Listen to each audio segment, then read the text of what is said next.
dati kordero, ngayon ay naging mapagsik siyang tao.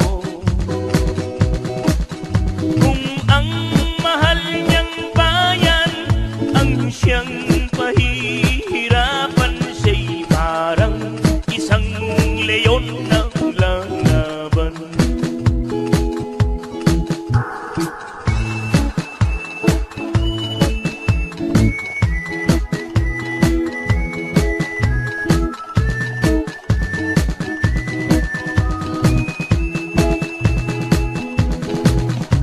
Kung sino pa ang kanyang pinagkat